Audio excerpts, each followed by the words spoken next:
Papakain tayo ng manok. Dito sa amin, wala po sila. Sa akin po pinagkatiwala yung manok. Po, marami po manok.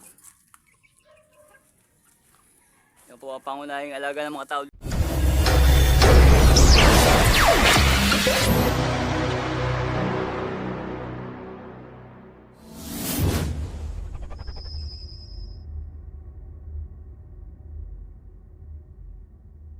Three, two, one. Pagpalang umaga mga lodi. Dito po tayo sa San Pedro ngayon. Umaga na. Nagigising ko lang po. Kakape muna tayo. 3 in 1. Mamaya po magpapakain tayo ng mga manok.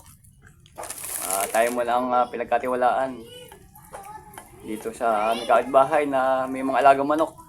Yan po. Sama tayo. Tinapay. Sa umaga.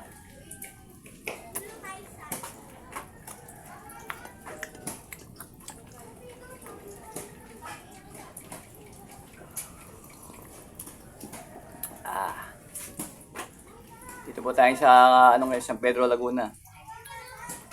Dito po sa San Pedro, sabi nila si ang manok ng San Pedro, pero mali po 'yun. Wala pong San Pedro sa langit, konting kaalaman lang po. Kaya po ni Jesus, Jesus lang po ang daan sa patungong langit. Sabi po niya na ako ang daan at ang katotohanan at ang buhay.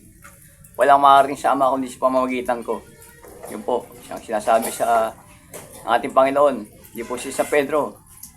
Alam po yun, mga aral ng hapon, kuro-kuro at haka-haka. A few moments later. Papakain tayo ng manok. Dito sa amin, wala po sila. Sa akin po pinagkatiwala yung manok. Kapitbahay namin. Yan po. Dito po sa San Pedro, Laguna. Ayan. Ito natin, mga lodi. Dito po. Ayan, alaga tayo ng manok ngayon. Dito siya, oh. Ayan, mga manok. Ako magpapakain ng manok. Dito po.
Yan po mga lodi, oh. Mga manok.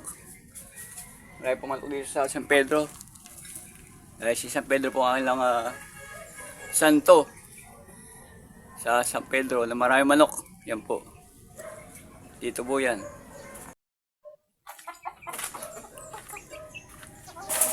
Yan po, marami po manok. Yan po ang pangunahing alaga ng mga tao dito sa San Pedro, mga lodi, manok.